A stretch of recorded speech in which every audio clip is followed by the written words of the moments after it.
Good evening, beautiful people of the internet. If you know that phrase and where it comes from, then you know how important it is that I start the call off by saying hello, beautiful people of the internet, because we have Adam Lawrence on the call with us. And if you're old school and you've been following us for a number of years on our Facebook Lives that we used to do during COVID and after COVID, then that's the way we kind of introduced all the calls. Now, if you don't know who Adam Lawrence is, you've been sitting under a very, very big rock. Because he's an absolute legend. 0 to 700 plus properties in under a decade. And I have no qualms in saying he's probably the smartest man I know.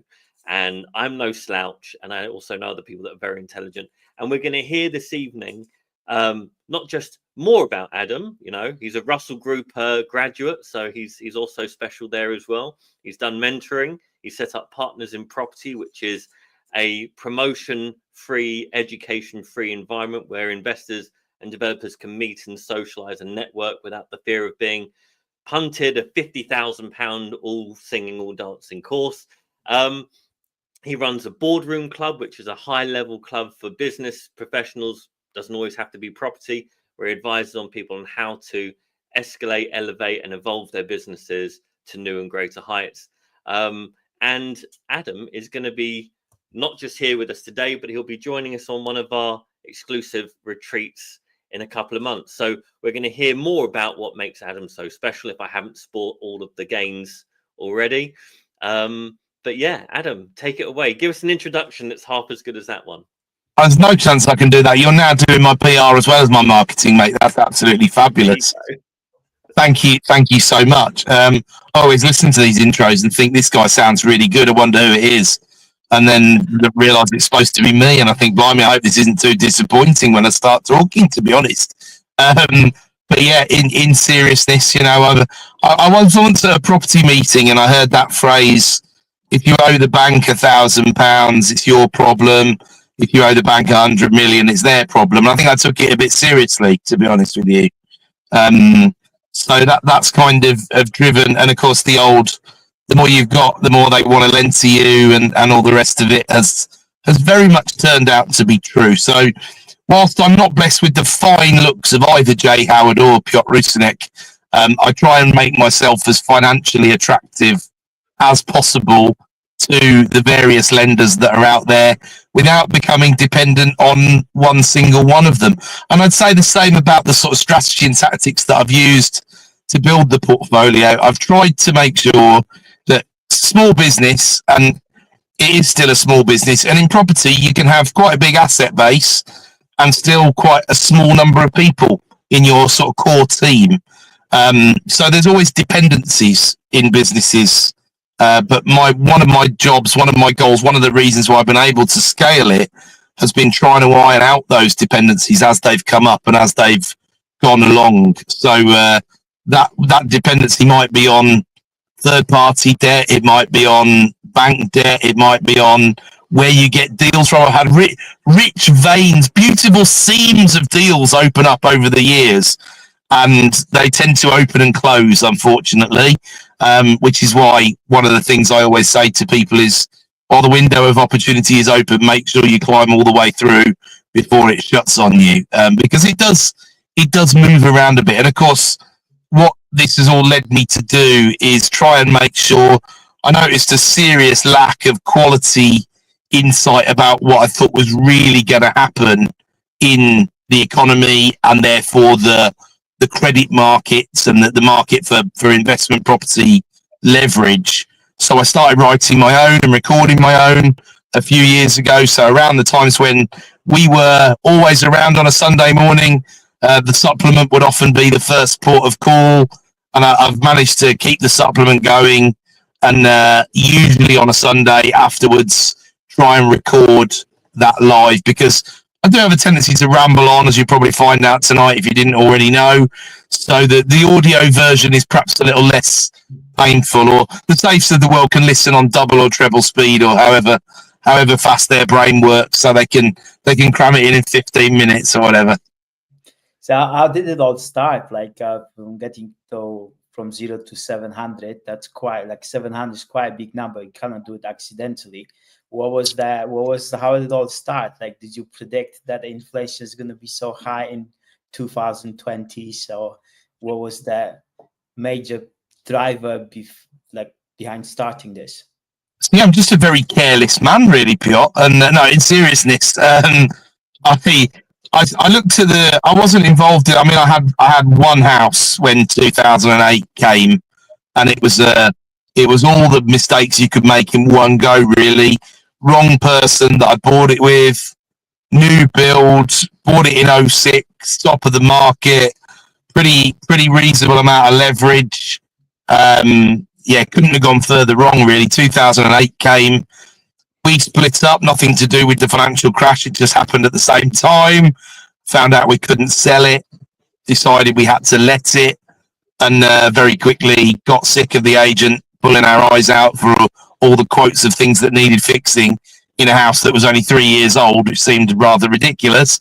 And so took over management myself. And then just the landscape, the future looked pretty clear to me after that, really. You know, house prices had adjusted significantly, but the rental market was buoyant.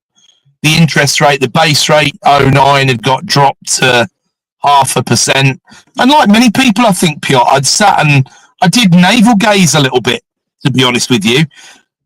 I didn't plough straight in. You didn't have the plethora of wonderful YouTube channels and also slightly sketchy YouTube channels and people with fake hair luring you to Monaco and whatever else goes on these days.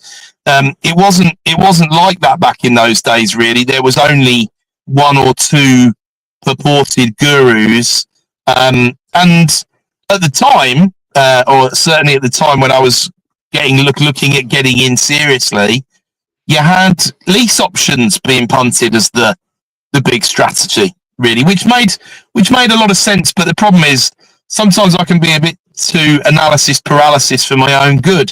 And I looked at lease options and I thought, well, the problem is if the interest rate goes back up, then all these things you've got on an option that are on variable mortgages, the cost of the mortgage is going to go up and then you're going to have no business overnight. So I didn't really back in those days have my own view on what the interest rate was going to do. I unfortunately trusted what a lot of the big banks were saying, and they were saying, oh, next year interest rates are going to go back to normal. And then we had Manana from sort of 2009 to 2016, and then we had a referendum, and then you guys know the rest, right? So I spent a few years not really doing much. Did decide to go on the networking circuit, have a look around. I'm quite a creative thinker, so the downside of that is shiny penny syndrome, which I'm sure a few people listening to that will have had over time. But the upside is thinking through situations and how to get around them. So it looked to me like the housing market was fairly priced or cheap, really, to be honest. Rents looked buoyant. Even back then, stock was shorter than it should be, certainly of new builds and all the rest of it. And now we know where we are today. But the blockers were the credit markets weren't happy. And there'd been some new legislation introduced about mortgages in general, stress testing, couldn't get these huge loans of value mortgages anymore.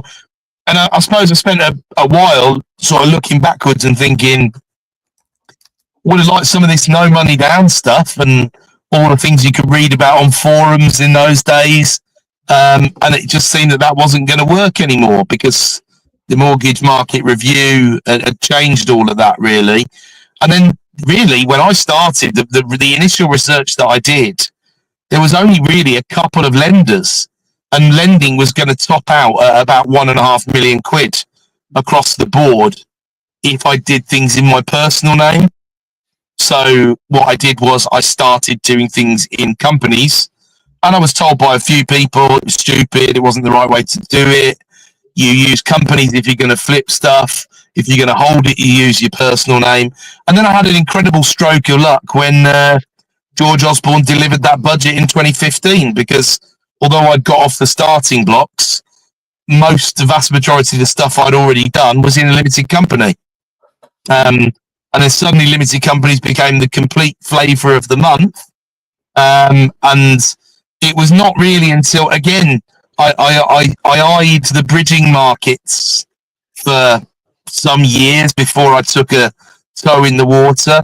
And I spoke to probably 6, 7, 8 people who were using bridging quite regularly and all saying to me, look, A, it's getting cheaper. B, there's more people doing it. C, look at these BMV stretch project products you can get where you can borrow 90% of the purchase price if you're buying it cheap enough. And I thought, blimey, this would be a lot easier.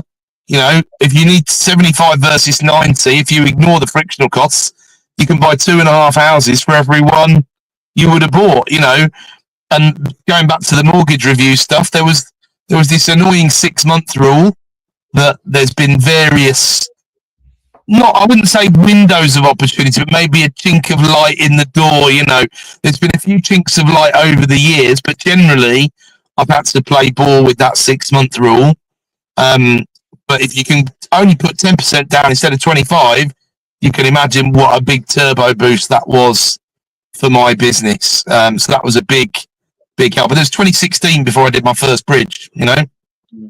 So what about turbo boosting, right? Because this is like, was it always the intention, like to I mean, because you're not finished yet, right? 700 plus is just, that's today's figure, right? But 700 plus was it ever the beginning goal, or is now the new goal, you know, 6,000 properties? Like, what's the motivation for Adam Lawrence to be doing this? Because on the face of it, it's pure insanity. But in reality, it works for you, right? I mean, thank you for your support, Mr. Howard, as always. I appreciate it. I think I can't find it at the moment, but there's a key ring in the car somewhere where I was at an event one time and someone said, look, write down your goal and on a key ring so you can keep it on your keys. And I just wrote down 10,000. I didn't think about it. It doesn't even say 10,000 houses. It just says 10,000. But I'm presuming I don't really want 10,000 elephants or something like that. But that was more for the sake of having a big goal. And also, you know, if you've ever seen that graph of Warren Buffett's net worth or whatever, you'll have seen it's like a hockey stick. You know, it's known he's made 99% of his wealth after age 50. And that's what happens when you're in the investment game for a long time. The best strategy Warren's ever used is staying alive, of course, apart from anything else. But, you know, there is an inevitable, whether it's inflation, whether it's wages, whether it's lack of supply, whether it's all sorts of factors, house prices are going up. So if you're in the game and you can stay in the game, that's where an awful lot of wealth is going to come from. So it was never really it's never been about the numbers of units or anything. And, you know, my dear friend and business partner, Mr. Rod Turner, often says to me, well, someone might own one property that's worth more than your whole portfolio. And of course, absolutely, if you own something in Regent's Park that's an incredible mega mansion, I'm sure you do. Probably struggle to beat my rent roll, to be honest with you, but that's a different conversation. But it's kind of been a case of, I love challenges. I love the game side of it. And the game has been, get the risks down as low as possible, right? And then rather than follow the path that I've seen lots of people follow, which is do a deal, do a bigger deal, do a bigger deal, do a bigger deal, or until they get to the big deal that if it goes wrong is going to wipe them out sort of thing. It just became a case of, well, if this is going to be meaningful, let's say, you know, 10 years ago, you could make 250 quid a month cash flow out of a buy-to-let that you bought pretty well. If you didn't leave a lot of money in it, you know, it was a good proposition. Then I just looked at that and thought, well, I bet I'm going to need 200 of them, really, aren't I, to make it interesting. But when you do, you find that you can, I mean, bear in mind, we once did 91 purchases in one go. In October last year, we did 70 purchases in one go, whilst we had another 28 in conveyancing. The 70 was in one lump, whereas the 28 was all sorts of piecemeal little deals. So the little deals keep the wheels. What I learned from, and I was really lucky, you know, 2016, I found myself in a private offline mastermind group with some massive property traders in, and some really accomplished people who've done thousands and thousands of deals, who don't talk about it very often and have got, particularly low profiles. And I learned from them. Traders don't like to talk about this stuff unless it's a very specific environment. That's it. And they were so, they still get out of bed for 50p is what, if they knew they were going to make it. And that mindset, I felt, I'd like to think I already had that mindset, but it made a big impression on me because there were smaller players in that environment who didn't have that mindset. They were kind of like, I don't bother if I don't get 25 grand out of it guaranteed or something. And I just thought, well, the first thing I thought when I heard that was, well, if you're only going to make 24,999, I'll put my hand up for a bit of that. There's not much point having these arbitrary, I'm so self-important that it's not worth my time. I don't think, anyway.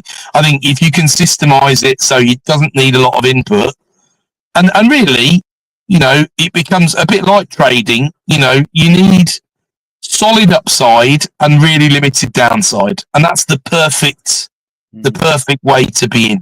And the real brute force way that I've done that is by buying things cheaply, ultimately, because the price can protect you a lot of the time.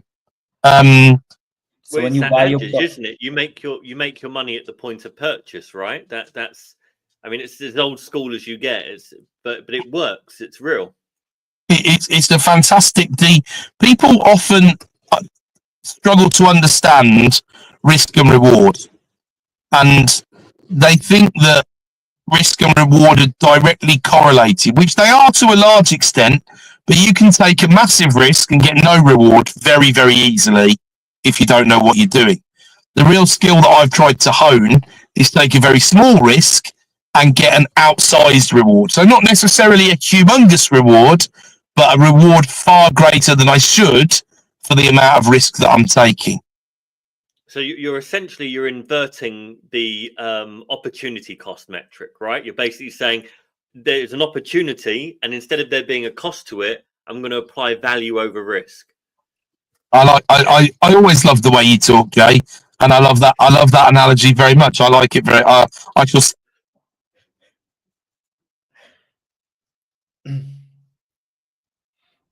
We lost you there for a moment, Adam, but I think, you mentioned you love Jay's inverted.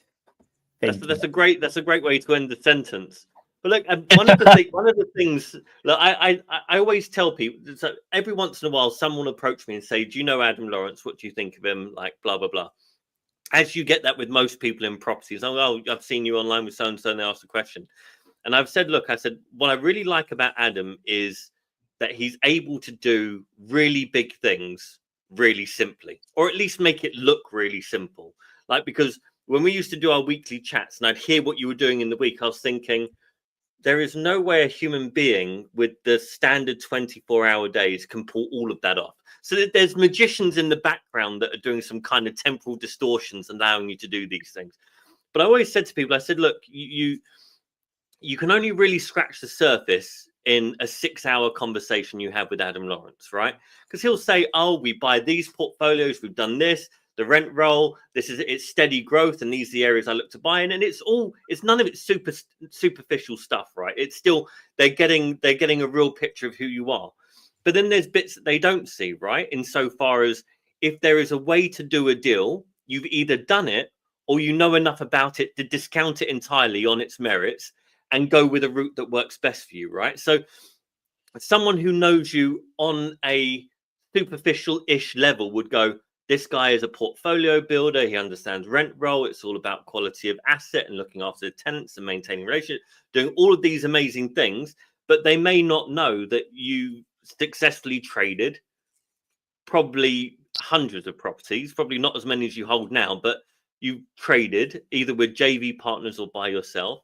You've structured things. You've done, exchange delayed completions, back-to-backs. You've done all of these kind of sexy things that no one really hears about or knows really how to do unless you're a trader and you're invited into one of those kind of closed groups where they talk about these things freely.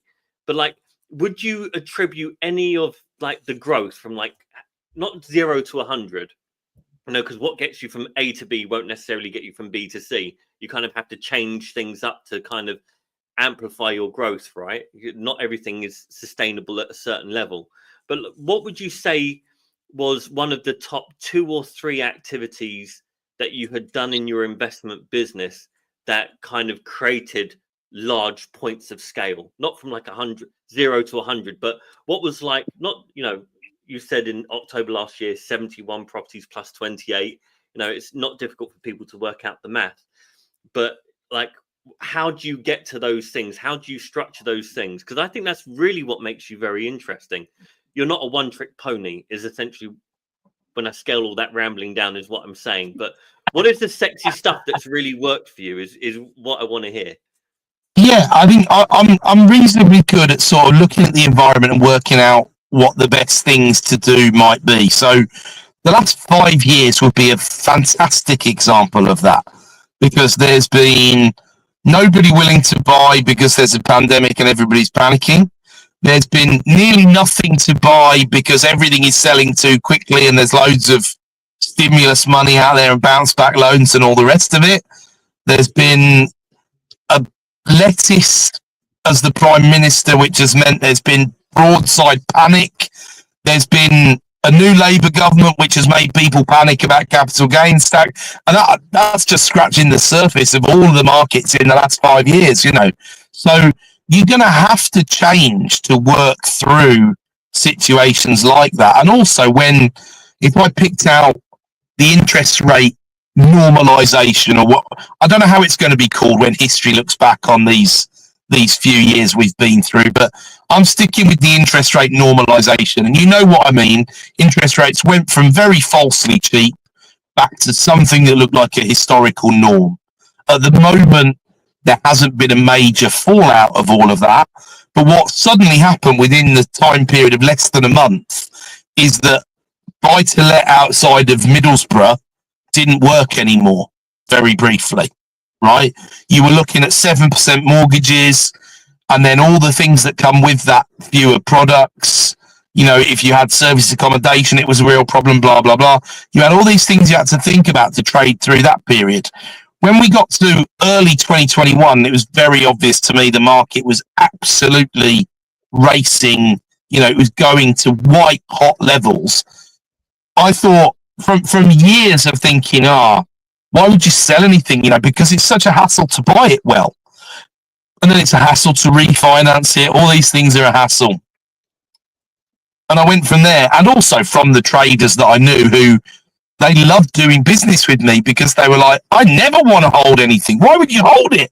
Are you mad? Which I know is quite close to Jay's heart, apart from anything else.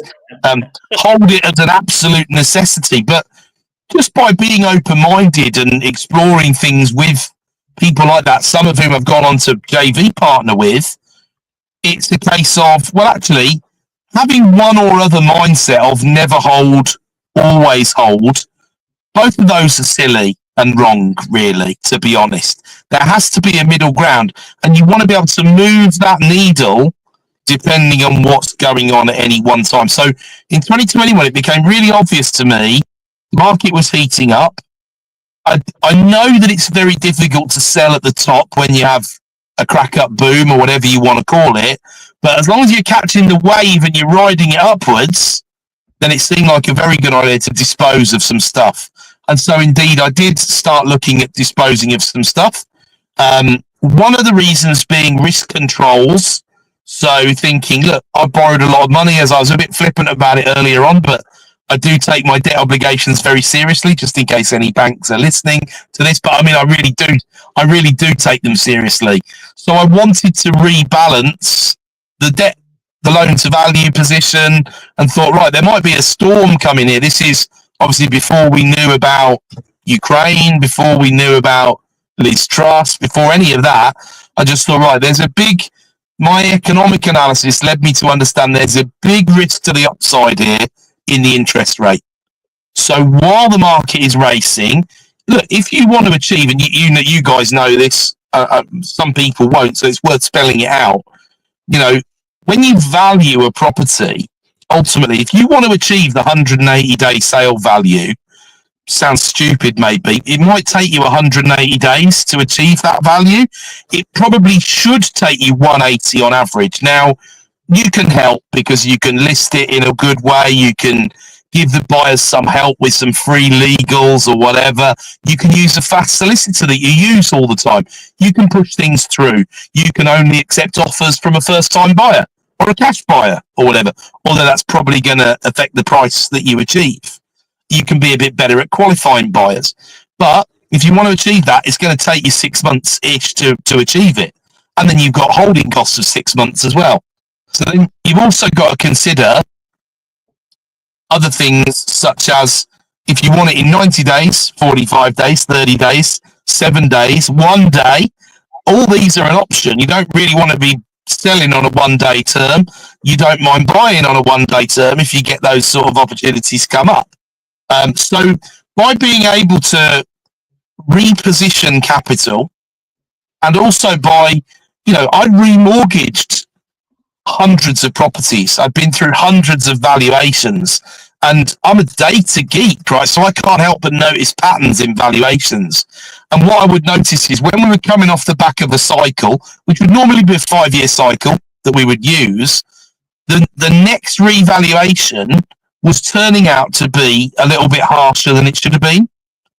And I asked a lot of questions. Was that because of, is it just because the property's not in a good state anymore? Well, no, not really. We're doing our inspections, we're doing our repairs. Some of these properties were in great condition.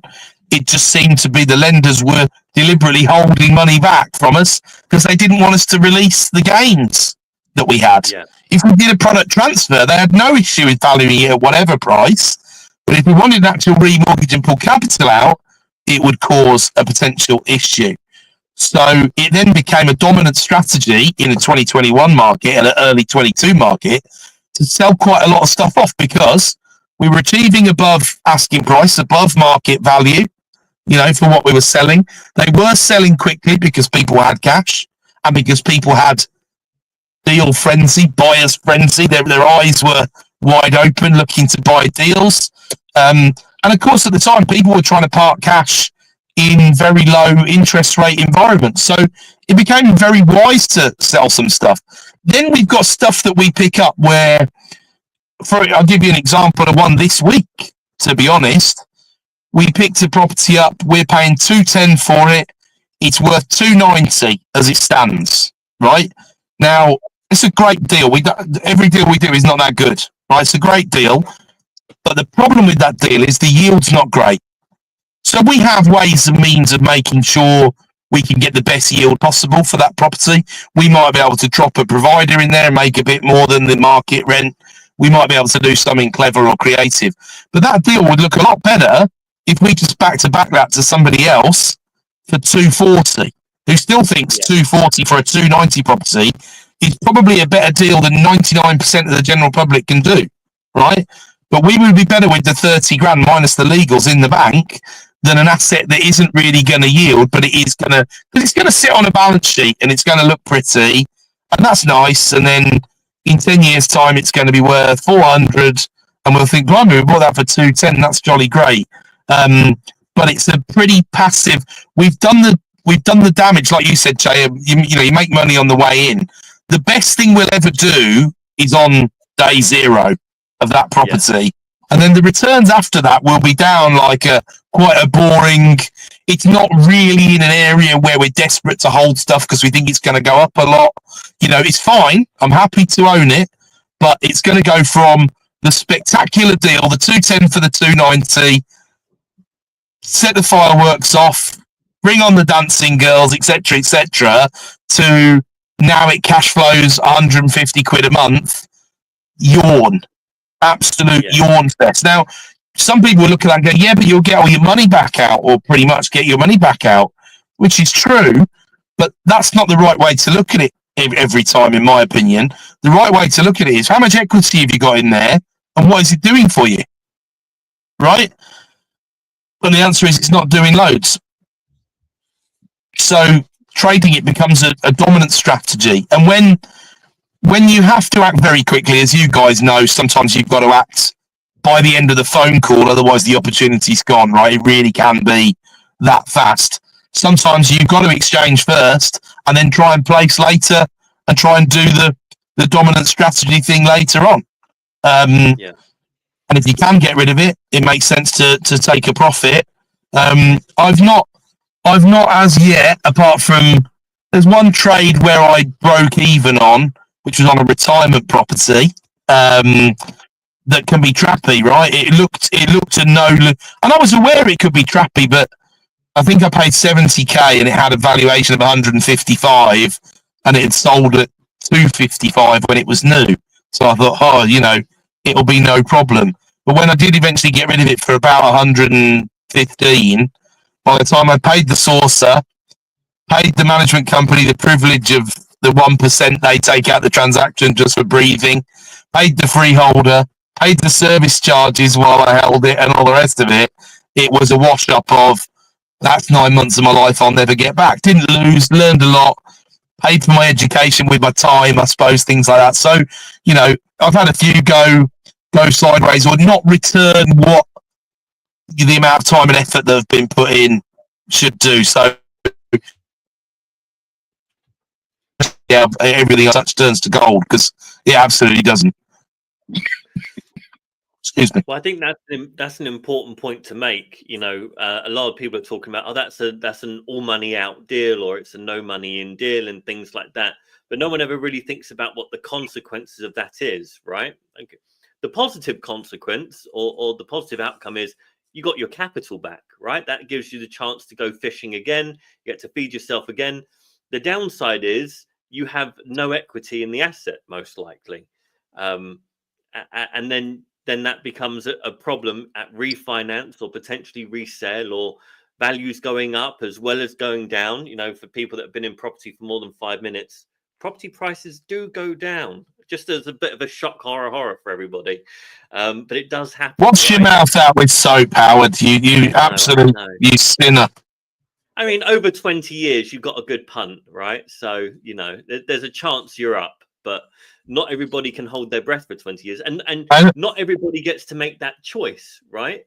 The auctions are littered with properties from owners who had the same approach, right? I'm never going to sell. Capital gains, you know, they hate it.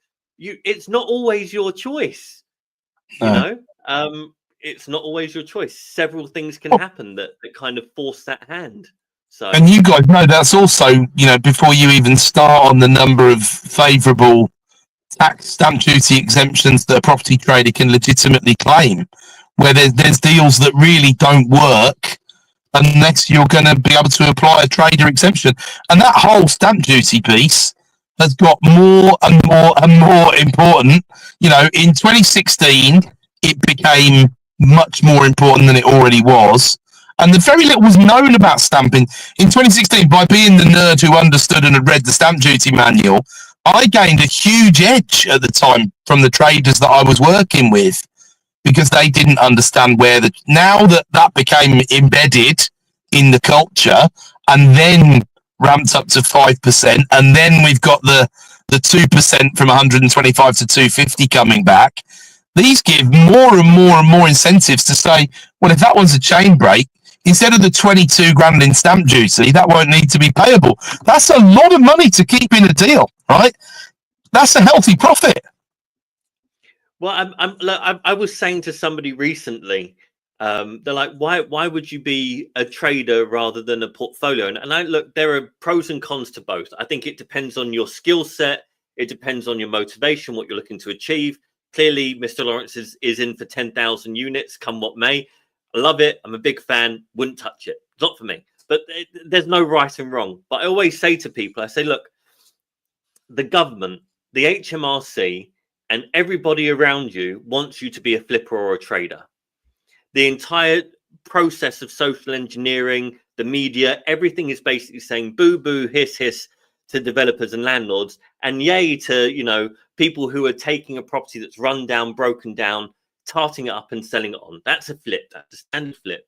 Or people that are bringing properties that are hidden off market and bringing them to the market and making, you know, it, like you say, they'll get out of bed for 50p.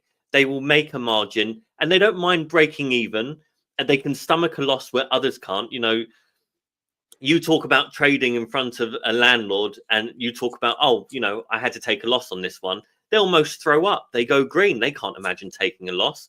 But, you know, it's having that mindset and being able to go, right, I just have to play the cards that are in front of me. And you've talked about not just the mindset of a trader, but you've also talked about gaming, right? So you understand that it's a numbers game. In the same way it is, you know, of the 700 you own, you will have in your head 30 to 50 that you think are coming to maturitization, where you think, I'm going to recycle these out. You'll make room for these ones coming in. And you may have owned them for 8 or 9 or even 10 years. And you're thinking, well, this is the cycle. But it's the cycle of everything, really. So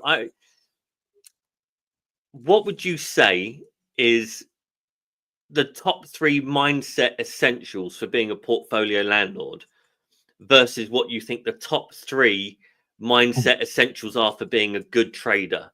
What a great question. I mean, I think you've kind of given me some of the answers in what you've just said. I mean, at the moment, you can't be a portfolio landlord unless you're very, very resilient.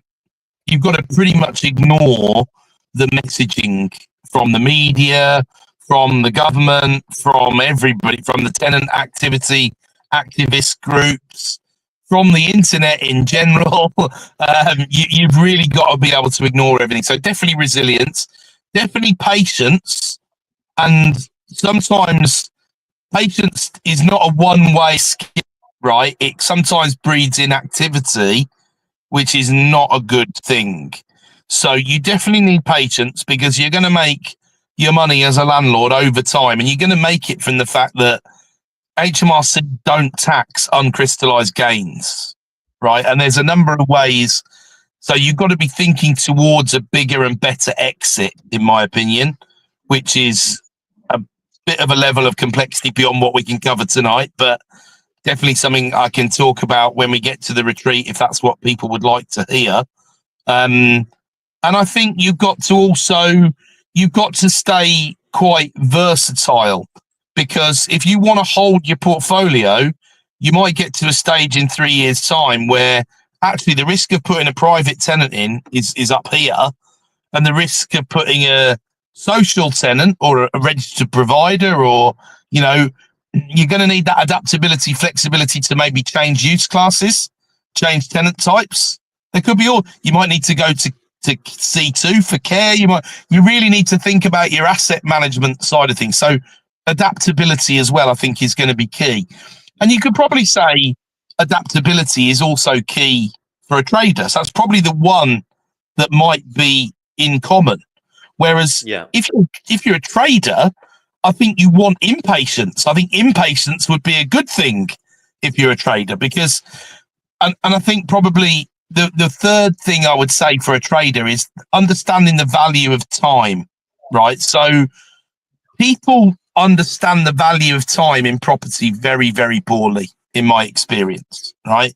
The old buy and hold, you know, best time to buy was 30 years ago, second best time is now, blah, blah, blah. Jolly good, right? You won't lose if you stick around for 30 years in this game, and you can make sure you pay your bills and you manage your assets properly. It's a guaranteed success metric, right? But it's not that attractive to say, let's all just get 30 years older than we are today and we'll all be rich. Yay, that'll be wonderful. It's not a great way of looking at the world, is it, really, to be honest? Whereas if you understand that value of time, if you understand that, right, where is my, and I've done this across my business as a rolling exercise for many, many years. Where are the bottlenecks? What's the next thing that's going to stop us growing to the next level? So if you're a trader, is the bottleneck the fact that you're not doing enough deals? Is the bottleneck the fact that you haven't got enough seed capital? Is the bottleneck the fact that you've been working one particular angle up until a stamp duty deadline or a this or a that? Is the bottleneck the fact that a lot of your deals come from one sourcer on the ground that you're working with, and you've got, you know, and there's loads more. There's loads more to consider, right? But if you understand the value of time, it will really, really help you to make the best decisions on it. Because let's face it, trading's not easy. You've got lots and lots of ways you could get out of something. You could get out by having a regular buyer or investor list that you punt stuff out to. Yeah. And they can help you out of a bit of a hole when you want to get rid of stuff. You know, you might be getting rid of stuff at auction, but how good's your relationship versus other traders' relationships with the auctioneer, aside from anything else? It might be that if you fix and flip it on the open market, that's going to be a good idea. But is making 35k over 7 months a better option than making 7k on the same day? And again, like you said, Jay, there's not necessarily a right or wrong answer to that question. But anybody who thinks, well, why wouldn't you just make more money, doesn't understand how to be a trader apart from anything else. Anyone who only works on IRR and says, well, you should always take the 7 grand, also probably not correct, right? What is your pipe? We need to have a conversation about your pipeline, not your personal pipeline, to be clear. Yeah. But we need, although it is after the witching hour, but we need to have a conversation about pipeline and what does the deal health look like in the company at the moment? What's coming up? What's working well? What's not working well? There's a few, but the value of time is at the center of that piece of analysis. And so if you understand that, and I think there are, people in your guys' network that I know who've got a very, very strong understanding of the value of time. And this isn't just about property trading. This is about investment and it's about development as well. Yeah. Right? Because time's what kills most developers. So just going back to a point, because I think it's important, because it may be that not everybody is aware of the metric that you've spoken about, because you mentioned IRR, the internal rate of return. Yeah. So let's dig into a little bit of that, because we love an IRR when we're talking about trading, because it makes everything look sexy instantly. We did a trade with Rod Turner, your business partner, back in the day, pre-COVID, and it was something like 3,000 and something percent IRR over like a 7-month deal. And it was crazy. And even when he posted that, he got more questions about what the 3,000% IRR was before anyone asked about the 420 or 430,000 pound profit. Like, people were more interested in that. But the time is such an important thing, because I don't think people understand the cost of their time, the cost of their debt over time, the cost of the asset over the time, because it's a wear and tear product at the end of the day. And if you have tenants in there, the wear and tear is intensified. But let's pause. Let's go back to what the IRR is and why the IRR is an important metric when you're looking at trading.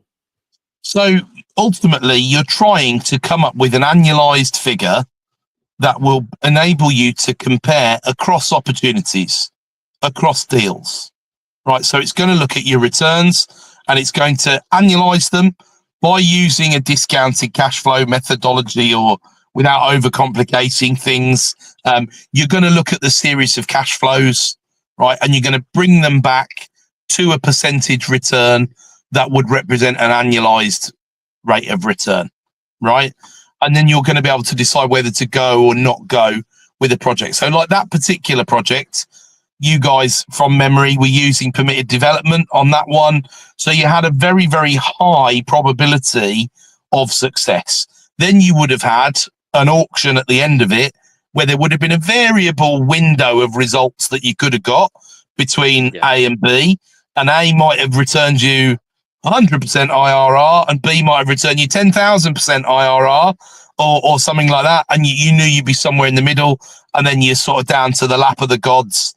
And a good auctioneer on the day, sort of thing. So if you're going to be able to compare meaningfully, it's a bit like in the investment side, you tend to look at, and I say you tend to, the entire industry gets this wrong, right? They get transfixed with ROI, right? Yeah. And they only want to discuss ROI. And I blame a handful of people for this, who've taught everybody ROI as the answer, when it's absolutely not the answer. So Rod and I get our teachings from what private equity do, what bigger businesses do, and then use that in our property businesses and other businesses. And big businesses look at net present value of a project, internal rate of return, discounted cash flow, return on equity. There is no one silver bullet. There never is in these situations. No. But because IRR doesn't look at risk, for example, right? You might have an IRR of 3,000%, but you had to put a loaded revolver to your head with 5 out of 6 bullets in the chamber. That's not a great return, right? That's not a great return in terms of the risk adjusted. So there's never one metric, right? And also, Rod always makes this point as well. If you had a £3,000, 3,000% IRR, but it was on a fiver, no one's that interested right now. It happened to be in that deal. There was a nice, meaningful profit for everybody. So it really was a very nice, juicy deal. But also probably undersold in that side of things was, where was the downside risk? Very, very, very limited.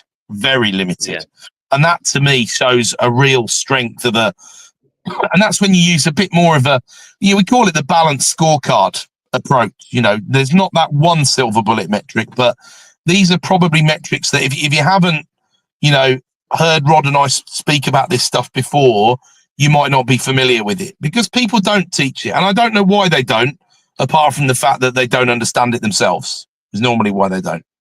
Probably the metric that you kind of blasted through there was risk adjusted returns, right? And you hear nobody talking about risk adjusted returns. But yeah, it's I think it's important to figure out how to measure yourself, because obviously you've got that down to a fine art. So that really helps you figure out where you are, where you need to be, and that must be a part of what makes these leaps possible, right? Because someone listening to this here is thinking, how is he buying 71 properties on a turn? Because that's exactly what you're doing. It's probably a portfolio purchase.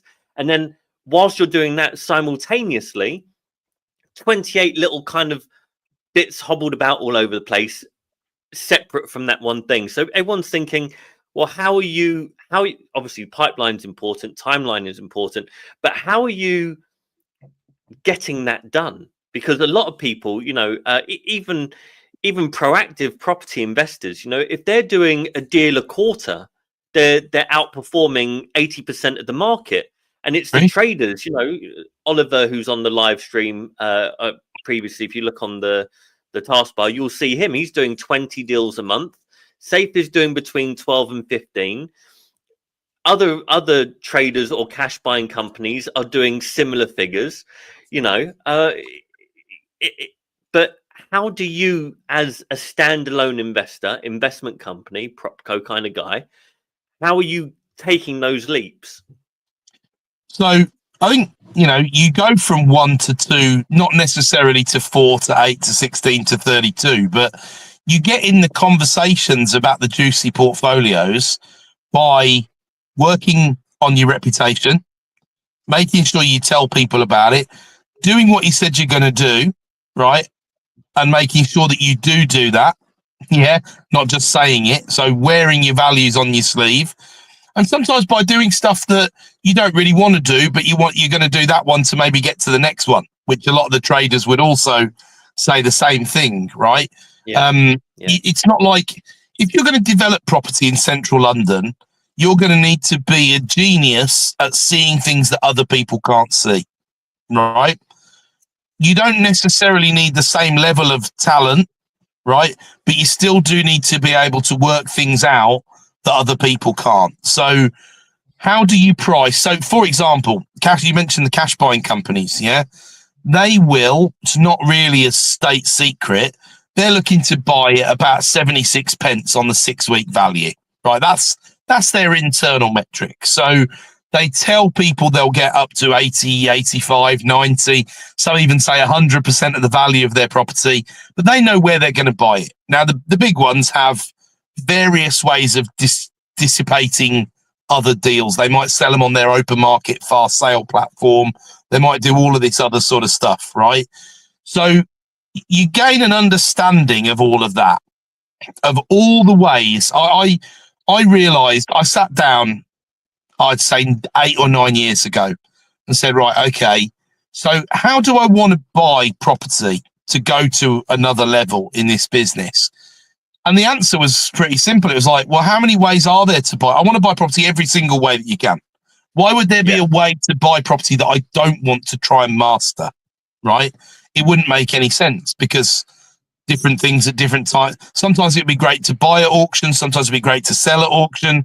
Sometimes you won't be able to do anything with the auctions. There'll be times when you need to be able to rely on other things by tapping up other sources as well and working with people you can help. So when I closed on that 70 property portfolio purchase and paid the sourcer a very handsome sum of money for what she'd done, with a smile on my face, don't get me wrong, the next thing that landed in my inbox was a deal with a RICS valuation of 46 million quid that I could buy for 30.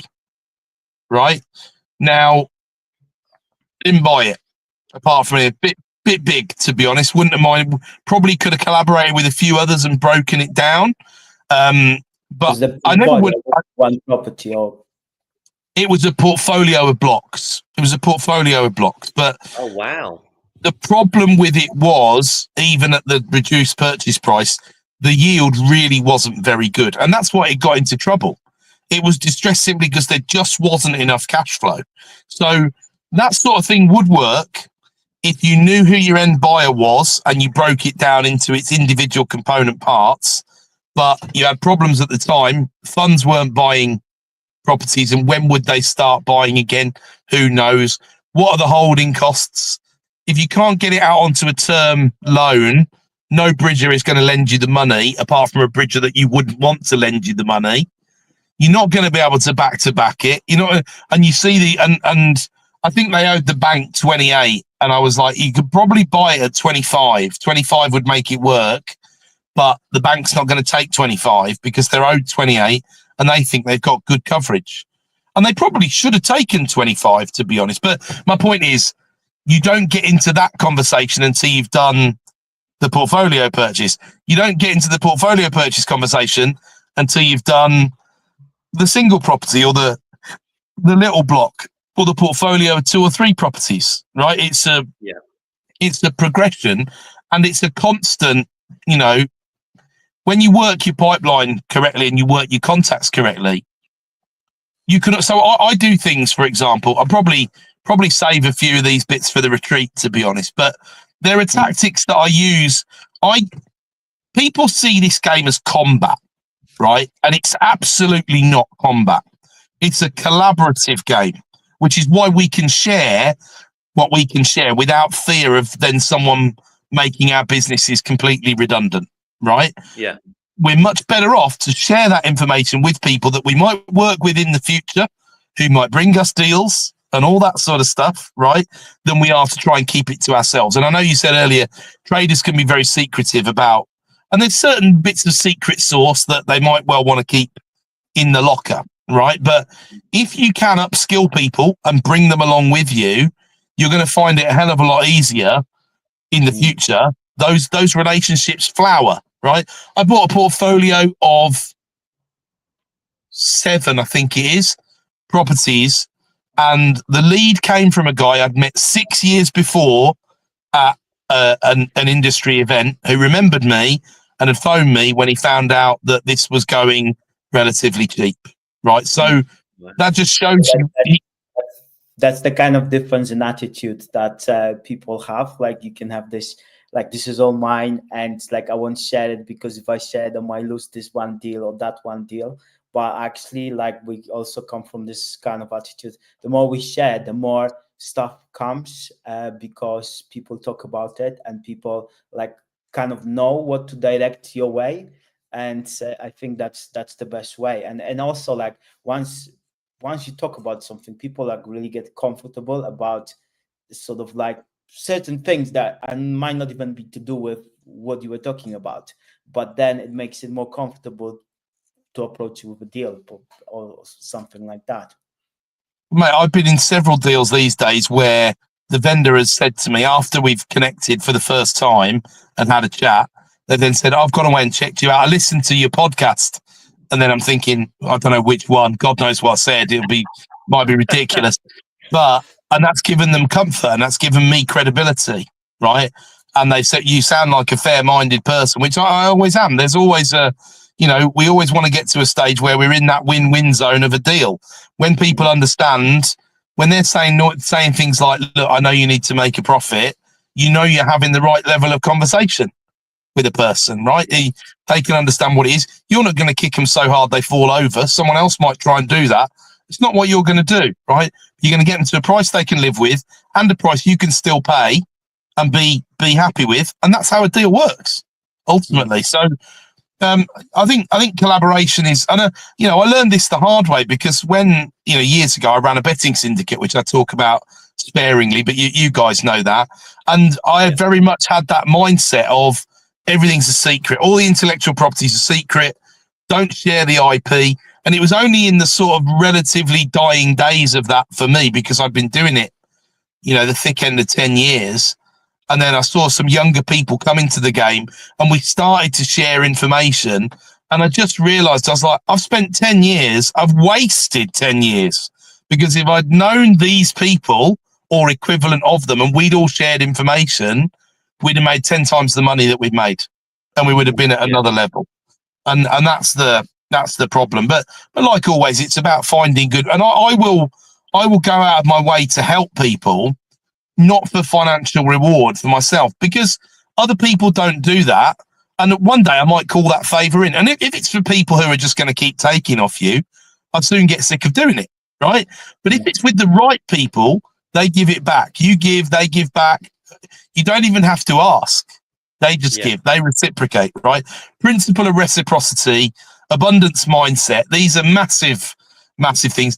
Look, there's 9.1 trillion, they said the other day, of residential property in the UK. Before you start on the commercial, 9.1 trillion, right? I'm pretty sure we can share a little few things around without cutting each other's throats. Do you know what I mean? Yeah. I agree. What I like about working with you is like whenever we have an auction deal for a client or someone, like, and it's a real deal, and like when I call you, I'm like, Adam, this is the deal, this are the numbers. Like within half an hour, we get an answer. It's either yes or no, or yes at this price, and then we see how things can work. But it's like very quick and it's very like straightforward. But do you have like a formula you go through when the deal is presented to you, or do you always like look at the long-term value of the deal, or do you look, can I make 50p on it? So I think definitely it changes because the external environment changes. And I'm always looking at where am I going to go out at? What's the mortgage rate? And then also looking at, is that an area I want to hold property, and why? And there might be a few reasons why I would want to hold property there, or I wouldn't want to hold property there, for example. So that's also going to be a factor. Yes, there's things like yield markers that I'll think about, but then discounts change that as well. These days, commercial valuations versus vacant possession valuation seems to come into it more and more and more. So there's a lot of traps around that I see people not just falling into, but diving headfirst into on a daily basis, which really significantly concerns me, to be honest. I don't think people fully understand what they're doing. So there's definitely a factor of that as well. Where's the next deal? If I keep telling you, Piotr, look, mate, it's too expensive, it's too expensive, it's too expensive, you're going to, even though we get on very well, you're going to stop calling me, right? So there also has to be a point of, okay, what's everybody trying to achieve here, and how do I try? And then also, in my own setup's relatively complicated.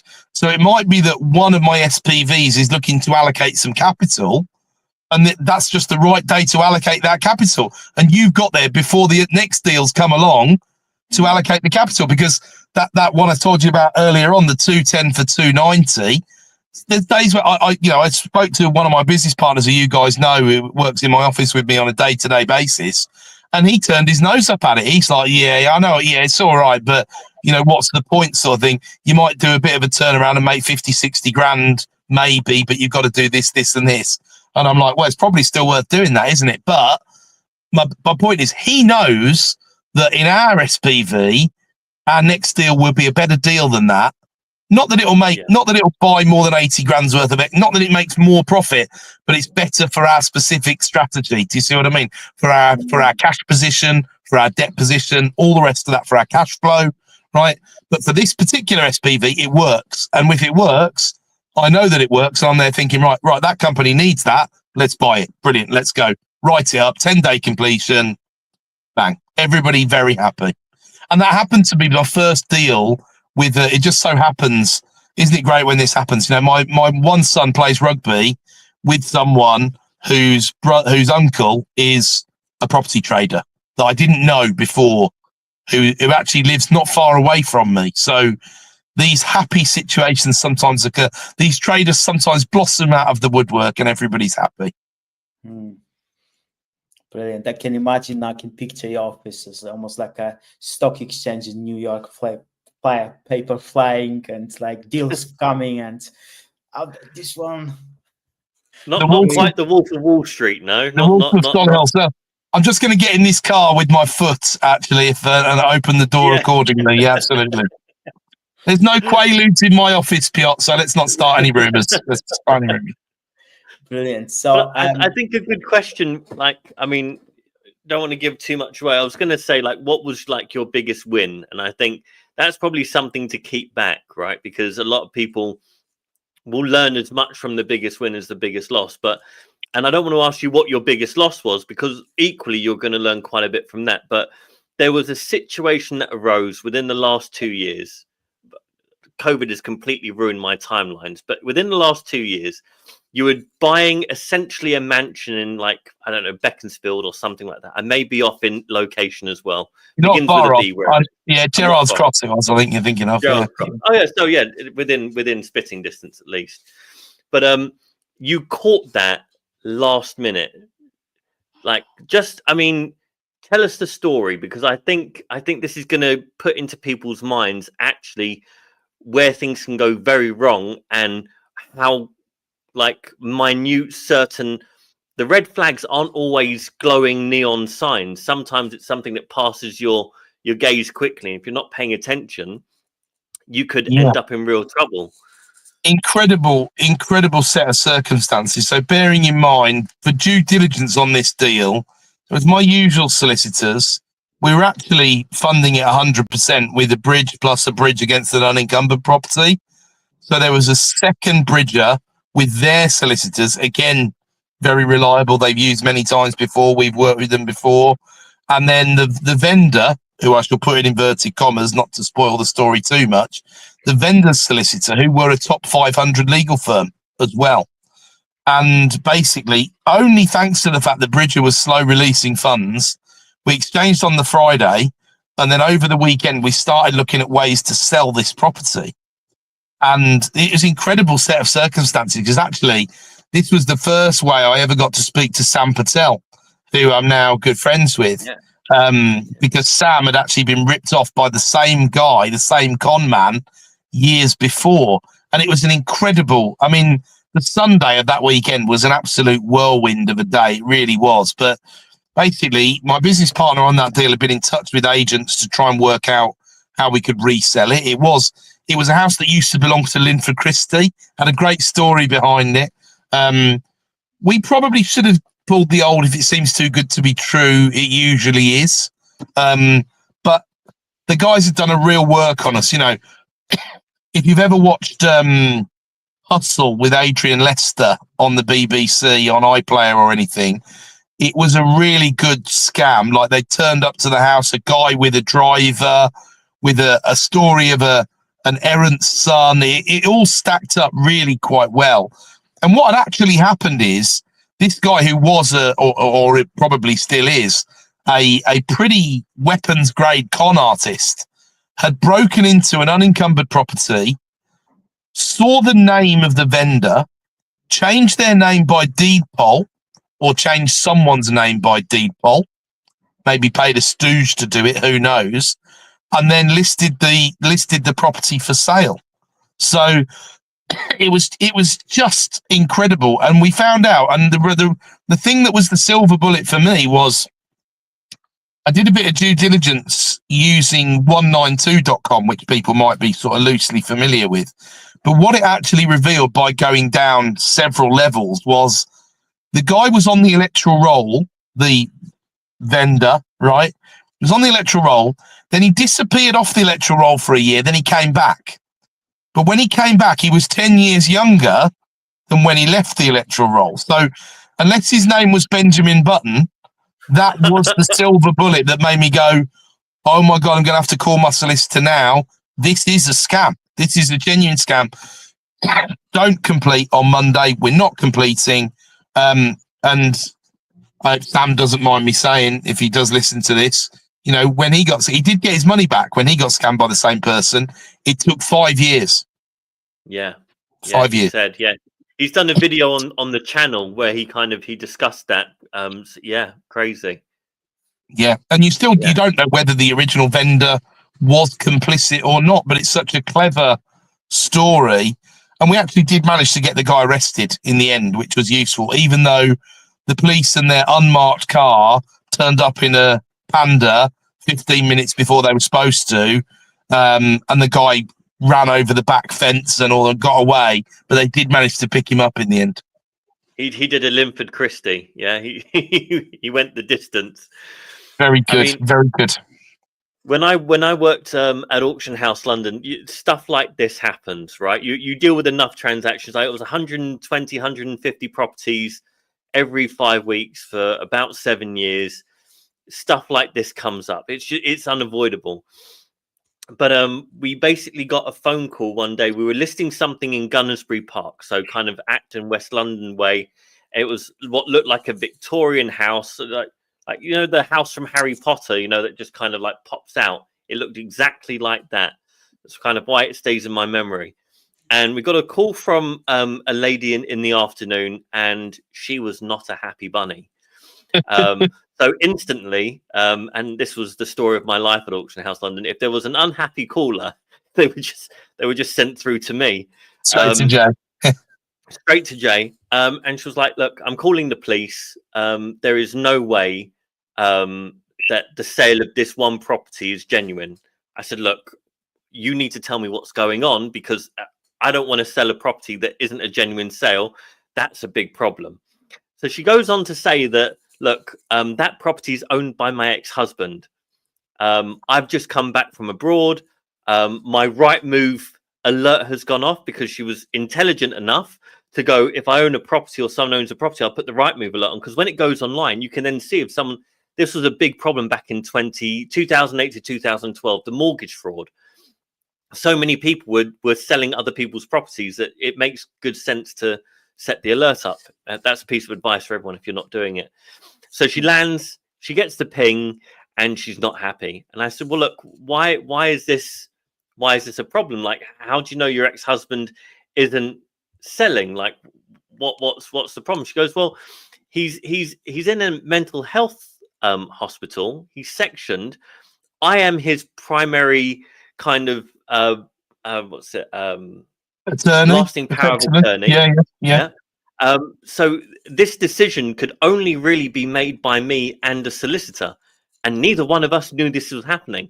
So by the time I hung up the phone with her to go speak to the auctioneer, the police were at the front door of the auction, and we really had to kind of pull that off and stop it. But it's just a case of like showing you that this is where things can go wrong. But I think we've probably taken up a fair chunk of people's evenings. But we have 2 questions in the chat. I think Adam's being pulled in different directions. So let's definitely pull this to an end. But there's 2 questions in the chat. One is from Daniel Davis. Thanks, guys, for commenting. We've got David Lenton. We've got Matt. We've got Keenan. We know these people well. Daniel Davis says, can I do property if I've been bankrupt and have no deposit? Well, can you? Yeah. Should you? Depends why you went bankrupt, Daniel, apart from anything else, I would say. Because it's the easiest way to the poorhouse is to get yourself into a situation you can't control. So possible. Depends how long ago. As I say, depends why. And is it easy? Hell no. Hell no. It'll be really, really difficult. But it's not that easy when you start with 100 and 200 grand, to be honest. So let alone when you start with nothing.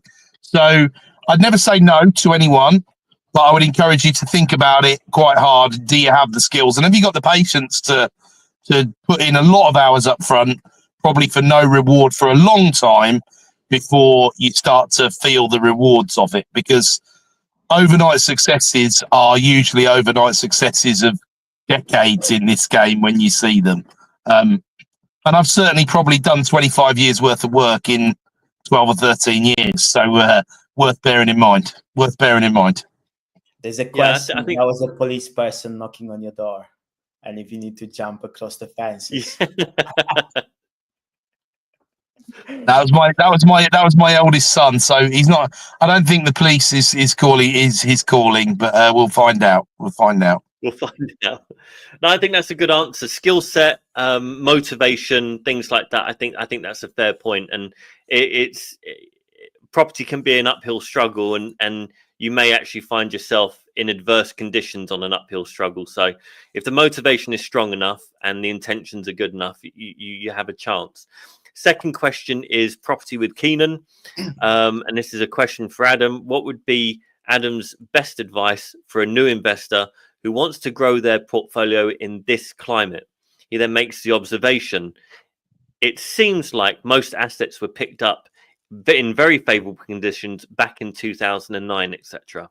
Nah. I mean, look, I've bought in up markets, sideways markets. In fact, sideways markets are normally the best markets in order to buy stuff. I mean, look, you couldn't deny if you went to someone like Bill Ackman or one of the best hedge fund traders in the world, their stories normally start with the stock took a dip and then I struck and I bought a load of stock in this one company. And that might be Google or someone like that. You know, there's definitely a good entry point. But one of the things I learned quite early on was that in 2006 and 2007, the people when I wasn't trading, people were doing deals even though the market was roaring, because even though the market was behind them, there's individual circumstances for individual vendors, individual properties, right? It's very, very idiosyncratic. Yeah. So there are good deals in every single environment. The way you execute those deals might change. Yeah. But there's no way that it is that old best time was 30 years ago, but none of us can do that. So the second best time is now. There's always good deals out. Don't let yourself get into a mindset of we've got to wait for a down market before we start buying property, because we just had a down market in 2023, right? Yeah. It wasn't dramatically down market. It's a relatively tough market to trade through. Yeah. But that was mostly because the interest rates were so high at the time. They've actually come back a little bit from there as well. Vendors have smelled the coffee. 5% stamp duty pushes more people out of the market, which means same number of sellers, fewer buyers, more opportunity, right? You've got to just reframe these things. So individual deal does not, you don't have to wait for a recession to pick property up. I never wait. We buy as much as we can on a daily, weekly basis. It's simple as that. I think let's leave this on. Go on, the Piotr. last session now we had with Olivia, we're talking about how we all enjoyed the last retreat, the evening sessions where there were like late night chats, basically off record, just in the kitchen. And I'm looking forward to the chats with you because I think there will be a lot to uncover in those off record chats. There's plenty of stories of as you say, good, bad, indifferent, everything in between. Indeed. Well, yeah. I think we've definitely taken up plenty of your time, Adam. Thank you very much, and we've had quite a few people online with us this afternoon. But to kind of close and pull this together on this live stream thread, you will see videos. Obviously, this video with Adam will stay there. You'll see the video with Oliver Adams. He's joining us on the retreat. His story is fantastic. His drive is unbelievable. I can't just watch that. If it's one thing you watch that. You got the one with Safe. Safe is fantastic. More of a cash buying company, more structured, more processed. But he talks about how he's doing things. And obviously, we've got Olivia, who was on the last retreat. She's the auctioneer for Auction House Southwest. She's coming back. And she talks about what she got from the retreat.